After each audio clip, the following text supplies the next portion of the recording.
Um, Good afternoon, everyone. We are pleased to welcome you to our Care Ratings webinar, Expectations for the Second Half of the Year FY21 Natural Gas Price.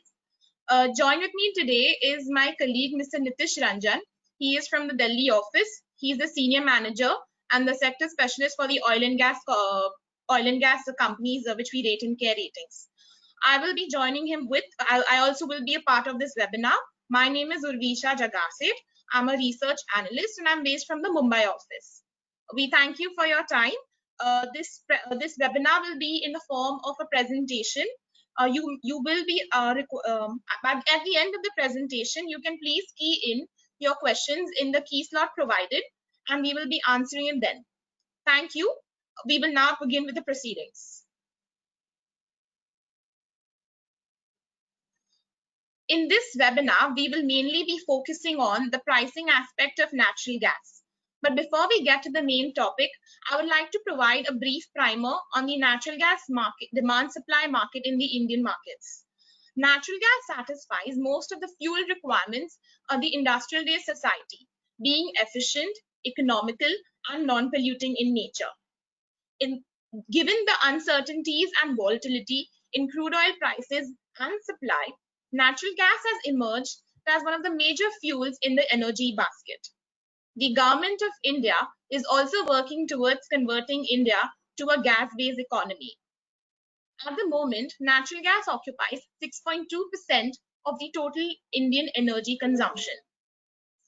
Speaking of consumption, in the past 5 years, that is from FY16 to FY20, the domestic natural gas consumption has grown at a CAGR of 5%. When it comes to in terms of supply, since FY11, the natural gas supply has been falling. Production from old and aging mature fields has not been able to yield the output needed. Also, at the same time, the output from the KG basin has also not been as much as they expected it to be. Supply has fallen by 0.8% in the past 5 years, that is from FY16 to FY20. Now coming to our main topic, as per the new domestic gas price policy, which is used to determine the gas price ever since 2014, the government is poised to revise the price once in every 6 months, which is valid for the periods from 1st April to 30th of September. That's the first revision takes place, and the second revision, the price is valid from 1st October to 31st of March. The current gas price formula, which has been used by the government, has replaced the erstwhile Rangarajam formula. The new gas price formula also considers the volume and the prices of natural gas prevalent in the US, that is the Henry Hub price. Then you have Canada, which is the Alberta gas. Prices valid in UK, which is the new balancing point, and prices which are valid in Russia, which is the Russian natural gas price. Prices of these hubs, on the other hand, are market driven and they're not formula determined. For the calculation of the domestic gas price, the weighted average prices are based with a lag of 1 quarter. The biggest disadvantage of this method is that the averaging of the benchmark prices is prevalent for the prices which were valid for over the past 1 year with 1 quarter lag, which means that the prices which will be determined for the current revision are not based on the current market scenario, which was should be present at the moment. For the nevertheless, the gas price which is determined under the new domestic gas price policy is applicable to all the gas which is produced from the nomination block from the given to the NOCs, that is the national oil companies, to the new exploration and licensing policy blocks. It is also valid for pre-NELP blocks, wherein the production sharing contract is there and the government provides for the approval of gas prices, and this price is also valid for a few coal bed methane blocks. The price of natural gas is an important barometer as it sets precedents for natural gas producers and consumers. prices of gas determined directly affects the corporate margins and realizations of upstream companies, and it also affects the cost of raw materials and the cost of power and fuel for gas producers. Now talking a little bit about the elements which are considered while formulating the domestic gas price. One of the advantages that the new domestic gas price poses is that any upward revision in the gas prices is approximately 75% less what it would have been under the Rangarajan formula. The domestic gas price let go of both the Japanese and Indian LNG component, which was prevalent in the Rangarajan formula. Now, as can be seen, it also considers the Alberta reference price for the Canadian consumption rather than considering the Henry Hub, and it's also considering the actual natural gas price present in Russia rather than considering the price which is prevalent in UK, that is a new balancing point. So these are a few little nitty-gritties which were taken care of while formulating the current gas price formula. Now, the formula also takes into account the appropriate treatment charges and transportation charges for different hub prices. One more thing we need to see that this domestic gas price is also juxtaposing the prices and the consumption which is present in these countries. As can be seen on the screen, we have given a breakup of what each component stands for. I would also again like to reiterate that the price component, which is PHH, that is the price barrel of Henry Hub, PAC, which is price of Alberta gas, PNBP, which is price which is in new balancing point, and PR, which is the Russian natural gas price. Once the aggregate amount has been determined, the government also extracts $0.5 MMBTU to arrive at an appropriate price. So a little bit about the trend in natural gas prices. The gas price so determined under the new domestic gas policy ever since its inception has kept falling. So at least for a good 5 consecutive revisions, prices were falling. This happened until H2 FY18. As can be seen, after H2 FY18, there were 4 consecutive price increases, followed by another 2 price decreases. So the last 2, for the last 1 year, that is from H2 FY20 onwards, there have been a decline in prices. The current price which is prevalent at the moment, which is dollars 2.39 MMBTU, it is the lowest price which has been determined under this gas price formula. The second component, the second part rather of the domestic natural gas price is that the government also wanted to incentivize the gas which was getting produced from difficult fields, fields which have high pressure, high temperature, deep water and ultra deep water areas. In order to determine the price coming from these fields, a different formula has been applied. This is not the same formula as the previous formula we discussed. This formula, on the other hand, is considering the landed price of fuel oil, the weighted average import price, which is this of substitute fuels, which is of coal, fuel oil, and naphtha. And it's also considering the landed price of imported LNG.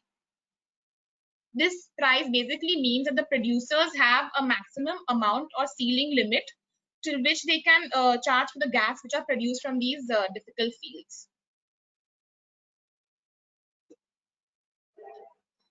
Since, as can be seen on the screen, since H1 FY18, there has been an increase in prices of gas produced from deep water, ultra deep water, and high pressure temperature areas until the last 2 revisions, where the gas price under this category has actually been falling. For this current revision, we expect that crude oil, LNG, coal prices for the period, they have fallen at for the last year with a 1 lakh period. So we assume in the next few, for this revision as well, the prices are going to fall for the price determined under the ceiling limit. Now, before I reveal our price, which we think for our price expectation rather for H2 FY21, a little bit on what the price has been prevalent in the major gas producing hubs. which is from the period June 19 to July 20. Sorry, I meant to say July 19 to June 20. So as can be seen on the screen, actually, the prices of gas in the last year were already at an were already low. They were lower than what they were in 2018. Because the prices prevalent in 19 have been, the commodity prices have been a little bit suppressed because of the ongoing China-US war. During November to December, you can notice on this notice on the graph that prices have been increasing. That's a very inherent thing. Usually, gas price do have a tendency to increase during the winter months as the demand is increasing, given the high demand of heating, the high demand of heating in these countries. Usually, this high demand of the countries is valid from November to February because that's when those are the winter months. But from January onwards, with the news of COVID-19 breaking over worldwide, commodity prices have fallen tremendously, and natural gas also being one of these commodities. Prices have fallen to such an extent since there were lockdowns which were announced. So there was no demand from industrial activities, and the fall in electricity demand also has resulted in prices falling. One more thing to note is that the number of rigs which are also getting commissioned.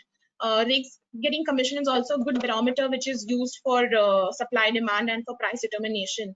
That also has been falling. So it's showing there's no demand as well for these gas at the moment. It has also led to prices falling. So coming to that, keeping the the price trend in mind, we believe that the domestic gas price for H2 FY21 will fall from the current 2.39 MMBTU to approximately 1.97 MMBTU. This is going to result in a 17.7% decline in prices. If a price in this range do come, this would be the newest lowest price which will be determined under the gas-based policy. With this revelation, I would now like to hand over the presentation to my colleague, Mr. Nitish Ranjan. He will be explaining the impact of a fall in domestic natural gas prices, and he will also be talking a little bit about the credit rating perspective of gas players. Thank you. Over to you, Nitish. Yeah. Thank you, Urvisha, and a very good afternoon to everyone. Urvisha has taken us through the various nuances of domestic gas pricing, the trend in natural gas prices, and finally the expected gas price for H2 FY21. As mentioned by Urvisha, what we believe is the gas prices should witness a further fall of around 17.7% to $1.97 per MMBTU. So the larger question is, how do falling gas prices impact various sectors in the Indian economy? To understand the same, I would take you through its impact on various sectors and also talk about the credit perspective associated with it. So gas prices impact majorly two kinds of players. The first is the upstream players, which are into exploration and production of natural gases, while the other set of sectors that get impacted are the end user sectors. Broadly summing up, falling natural gas prices is negative for upstream players as the realization falls, while on the other hand, it's a positive for the end users as their input or raw material cost gets cheaper. Now let us see the impact of falling natural gas prices on the upstream segment in much detail. As you all can see in the slide, India's total consumption during FY20 stood at 64,123 MMSCM, out of which around 50% was met through domestic production. As presented in the table, you will witness that majority of the domestic production is done by two domestic PSUs, ONGC and Oil India Limited. A small 15% of domestic production comes from various JVs and private players.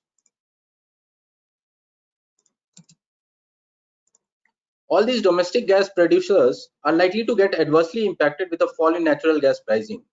These players would get impacted on various fronts. The first being lower revenue, as the realization per MMBTU will be lower. Now, depending on the location of the gas field, the cost of production for upstream player may vary, and thus falling natural gas price would either eat away their profits or even lead to losses if the cost of production is higher than the realization cost. For example, Oil India Limited, which has its field in Northeast India and is mostly onshore, has a cost of production of around $2 per MMBTU. On the other hand, we have ONGC's cost of production, which hovers around $3 to $3.5, given its high share of offshore fields. Now, when the natural gas prices fall below $2 per MMBTU, it would certainly impact the profitability of these players. ONGC, which was already making losses at the previous price of $2.39 per MMBTU, would witness further squeeze in its profitability from the gas segment. Though around $2 per MMBTU for ONGC is towards recoupment cost, which is depreciation, depletion, amortization, and impairment, which is non-cash in nature. It is also noteworthy to mention here that these players have also been impacted during Q1 FY21 owing to the COVID-19 pandemic. The demand for natural gas has been lower, and further fall in natural gas prices would certainly add to their woes. Upstream companies were earlier able to absorb the loss from the natural gas segment from crude oil sales, but with the sharp fall in crude prices during March this year, that advantage is also not available, at least for the current financial year. With respect to the credit perspective, this event would certainly hurt the credit profile of the upstream player. Having said that, the fact that these PSU upstream players have strategic importance to domestic oil and gas policy and have easy access to capital, their credit profile is expected to remain intact. Also, as share of natural gas is low, around 15 to 20% for players like ONGC and Oil India, the impact is expected to be limited. Further, with crude price moving upward from its lows of March 2020, the upstream players are better placed now. Now that we understand the impact of lower gas prices on the upstream segment in the medium term, does that also mean it would remain the same for the longer term? We believe that in the longer term, a low gas price regime would play out well for these upstream players as well. This would lead to the expansion of existing natural gas market as we move towards a higher share of natural gas in the total energy mix. These upstream players would see an uptick in the volumes and revenue as well as a result of it. There is a continuous thrust of the Indian government toward the development of the infrastructure such as pipeline storage, etc., which would help the expansion of the natural gas market and eventually help this upstream company in the longer run. Further, launch of the first domestic delivery-based gas trading platform, Indian Gas Exchange (IGX), is one giant leap for the Indian gas sector that has happened this year. Though restricted to imported LNG for now, we may in the future witness inclusion of domestic gas as well in some form or the other, thus moving towards more market-oriented pricing. Now let us see the impact of falling natural gas prices on other set of users who use gas as their raw material or feedstock. The first pie chart over here presents sector-wise domestic gas consumption. This includes both domestic gas and RLNG. Fertilizer, power, and city gas distribution companies consume around 28%, 22%, and 17% respectively. The remaining 33% is a mix of industries such as steel, petrochemical, refineries, etc. The second pie chart specifically presents the consumption pattern for domestically gas produced. Fertilizer, power, and CGD company consumes around 36, 24, and 20% respectively over here, while the remaining 20% is consumed by various other sectors.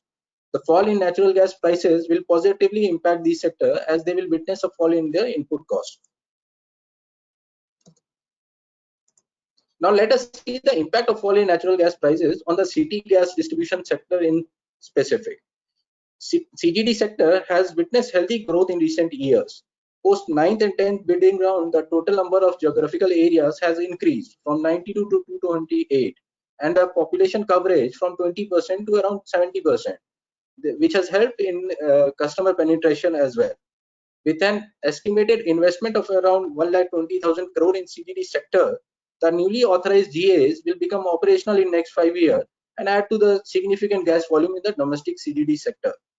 Thus, going forward, we believe CGD as a sector will be a major consumer of natural gas in the industry. Again here, Q1 FY21 witnessed a sharp fall in the income for CGD players on account of the travel restriction and shutting down of industrial and commercial establishment. However, during Q2, with the lifting of lockdowns, the CGD volumes have reached 80 to 90% of the pre-COVID levels. The fall in gas prices certainly would provide these entities additional cushion in terms of margin. CGD companies derive revenue primarily from 4 segments, The first one being CNG, then domestic PNG, then it comes to commercial PNG, and finally industrial PNG. The Ministry of Petroleum and Natural Gas has allowed 100% domestic gas, that is APM or PMT gas, supply for domestic PNG and CNG based on the entity's previous 6-month average consumption. Therefore, with a fall in gas prices, CGD player would be impacted positively. CGD with a higher share of CNG and domestic PNG would benefit more from the low gas price in terms of profitability, though income could be lower over here. At a lower gas price, these players will have a cushion for margin expansion, which is generally benchmarked in form of EBITDA per SCM, even after passing on some benefit to the consumers. So basically, CGD players ensure that their spread, which is EBITDA per SCM, is maintained or even increased, while whatever is left is passed on to the consumers. As you all can see from the graph, companies such as Mahanagar Gas Limited and Indraprasth Gas Limited derive around 75% of their revenue from CNG and therefore would enjoy the benefit of lower gas prices. Another important aspect associated with this sector is that lower gas prices lead to improved competitiveness of CNG over petrol, leading to market expansion and thus help these players in long term. We believe all these factors augur well for CGD players' credit profile, better margin in the immediate term, while higher revenue in the longer term with the expansion of the market will only strengthen their credit profiles going forward.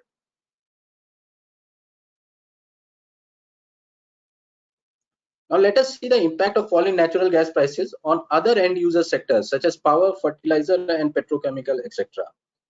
India is heavily dependent on coal-fired power plant for power. Natural gas accounts only for 3 to 4% of the total power generated. Having said that, the fact that power sector consumes around 36% of the domestic gas production, the sector would certainly benefit from lower gas prices. Overall cost of generation is expected to witness a decline, especially for gas-based independent power producer, and thus would help them in margin expansion. On the other hand, fertilizer sector consumes around 24% of the domestic natural gas production. Natural gas is the key raw material for producing urea, constituting 70% of the production cost. As per our estimate, a 17.7% fall in natural gas price can save up to 8.5% of the cost of urea manufacturers. Another sector which will benefit is petrochemical sector, which uses natural gas as a feedstock. Gas-based crackers or dual feed crackers such as ONGC Petro Addition will benefit out of the falling natural gas prices. In this slide, we have actually presented rating dispersion of gas companies rated by CARE. Around 54% of the entities are rated AAA and AA, which includes PSU, which have good financial flexibility. These would typically include players such as ONGC, Oil India, GAIL, Reliance and Indraprasth Gas Limited. We expect that the credit profile of these entities to improve in the long run with lower gas prices, as it would lead to market expansion. We may also witness some changes in the gas policy towards more market-driven pricing, which should provide some respite to the upstream companies.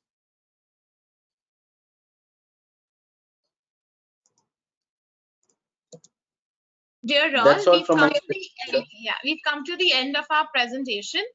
We will be taking a 2-minute break. Till then, you're requested to key in any of the questions or doubts you have in the key question slot provided.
Welcome back.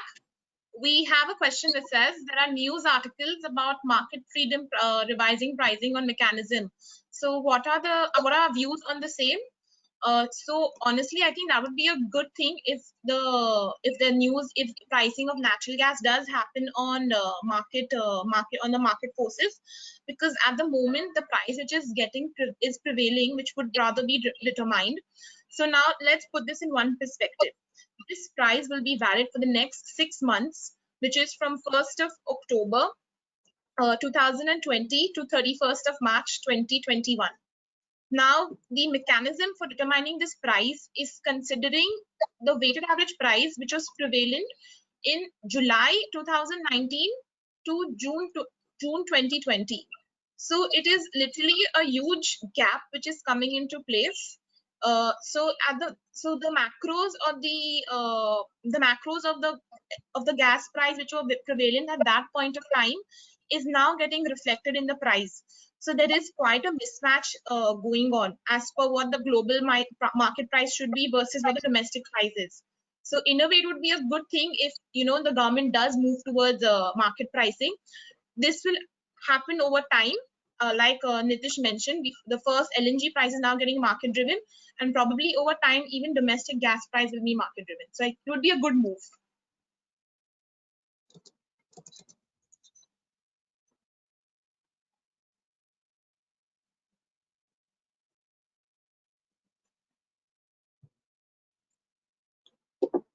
There is another question. What is the difference between APM and PMT gas? Is PMT gas also regulated? Yes, both APM and PMT gas are regulated as per the pricing. And basically, PMT gas is referred to a gas which is produced in specific fields located in North India, the Panna Mukta oil field and the Tapti gas field. So, which was actually initially discovered by ONGC itself, and now majority of it is being marketed by GAIL. So yes, both of them are under the regulated pricing.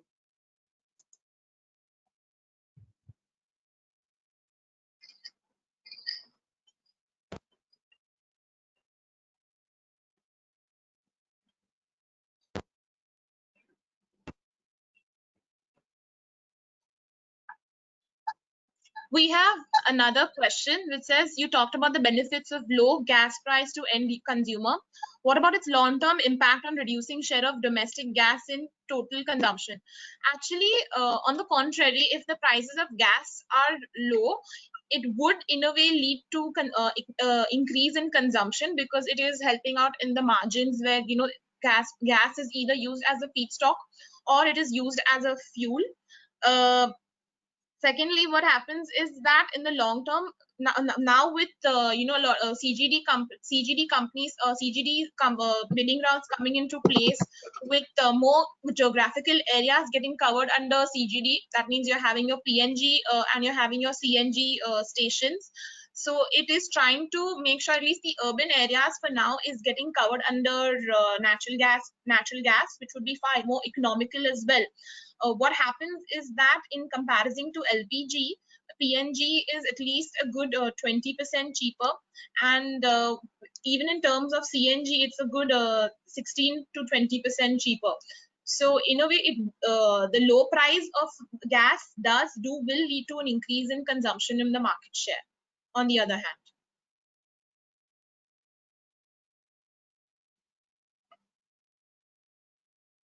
So another question that we have received, it says, do you foresee any change in APM price formula, like reduction in time span of data taken to calculate from current 12 months with 1 quarter lag? We believe, the formula might not change, but eventually the whole idea is to get to a market driven pricing kind of mechanism. Like we have now, for the imported LNG, there is a exchange now, trading exchange, which will facilitate that. Going forward, at the current pricing formula, obviously it is not making economical sense for the upstream companies, and they have been regularly asking the ministry to relook at the formula.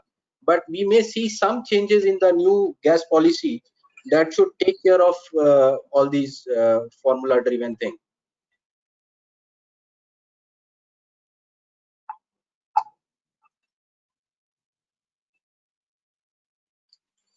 We have a question which says, how bad is it going to how bad is it sorry, a low domestic gas price would discourage investment in E&P sector, resulting in low domestic gas production in future. Yes, that is true. Low gas, like if low gas is benefiting the end users, it is not going to benefit the upstream players, which is the explorers. So that there's always going to be one side which is not going to be happy with the price. It would definitely not encourage E&P investments as well. Hence, we feel that having a market-based price would be much more beneficial in the future. But this is going to take some time for the time for it. On the other hand, gas players, like upstream players, just cannot say that they will not be undertaking any sort of exploration. Some exploration does do have to take place. So exploration will be taking place, but it won't be taking place as aggressively as it should. So another question that we have received is, how bad is it going to be the impact of CGD companies once market exclusivity gets over and 25% of infrastructure is to be given to some other competitor? In order to understand this impact, we need to acknowledge the fact that all these CGD players, for example, Mahanagar, MGL or IGL, Indraprasth Gas Limited, or for that matter, any other CGD company, has invested a lot of time and money over the years, wherein they have developed their pipeline infrastructure, and CNG pump and all that infrastructure has already been created.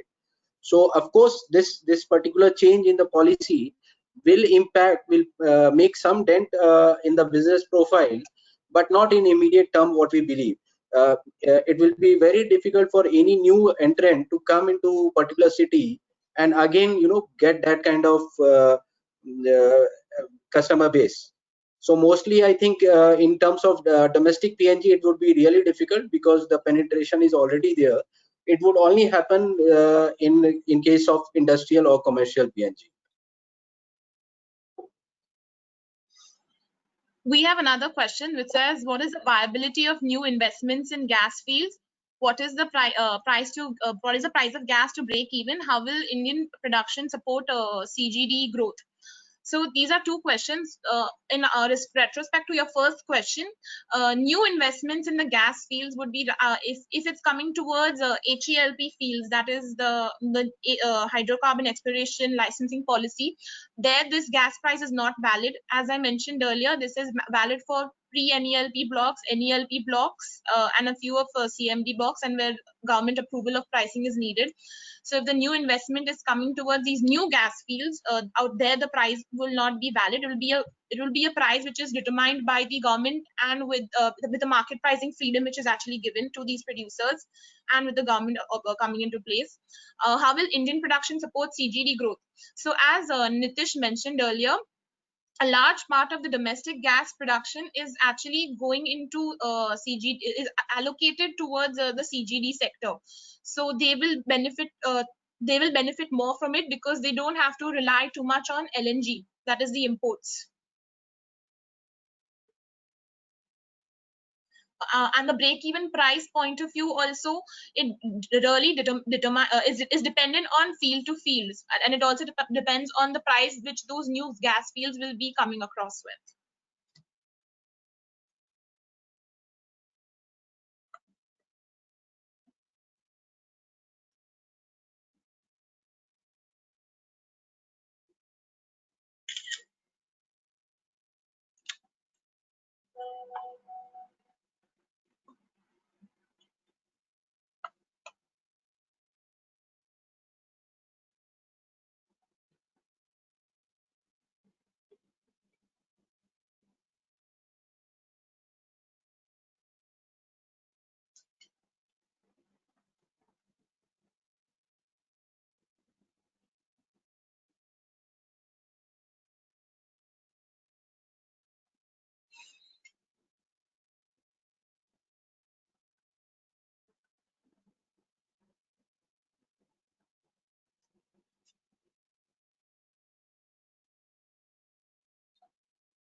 We have another question from credit perspective. How adverse will be the impact of lower gas price on the upstream companies such as ONGC and Oil India? So the fall in natural gas prices from $2, $2.3 to 1.97 would certainly impact these upstream company adversely. However, at the same time, we also understand that the overall contribution of these gas sales in total sales is quite less. For example, ONGC standalone derives around 20% of its income from gas sales, while Oil India derives only 15% from gas sales. Further, a large chunk of the cost of production is also recoupment cost, which is non-cash in nature. For ONGC, it stands around $2 per MMBTU. We do not expect much deterioration in the credit profile of these companies per se, as these companies have significant revenue coming out of crude sales. In fact, crude prices, as we know, have firmed up from the lows of March 2020 and should aid in the profitability of these upstream companies going forward. Altogether, we believe there should not be any major impact on the credit profile of these upstream companies.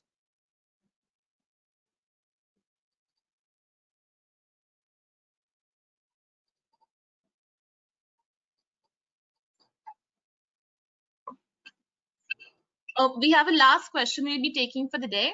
It says, going forward, once new geographical areas will start selling PNG, will it be possible for Indian gas mining companies to meet the required demand coming from there? So the whole idea for the government wants to increase the domestic gas production. For that, they have come up with a favorable policy, which is policy accreges, which is meant to encourage production. One is the market pricing freedom, which has been given.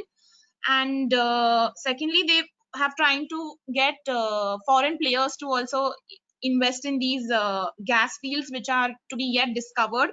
So hopefully once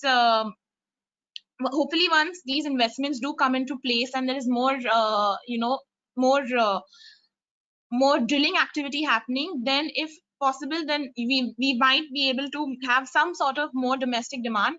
At the moment, it is we are dependent on 51% of LNG, which is the liquefied natural gas imports, when it comes to gas production, gas consumption. Nitish, do you want to add anything on that? On the PNG consumption? Yes. Will it be coming from how while going forward, any demand from the Indian fields?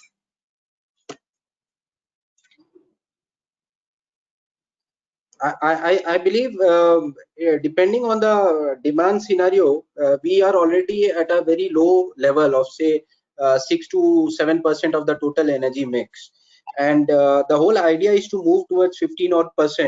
So yes, the existing gas fields are not adequate enough to take care of all the demand, but with more and more infrastructure of pipelines and storage coming up, and various RLNG facilities also being created, so all these things would add up, and I think that should take care of the demand which is there. Thank you, everyone. We are grateful for you to joining for this webinar. If anybody, we have a question, if we can share the presentation, you can please write that to the email which will be coming tomorrow, and the presentation will be shared. Thank you and goodbye for now. Thank you, everyone.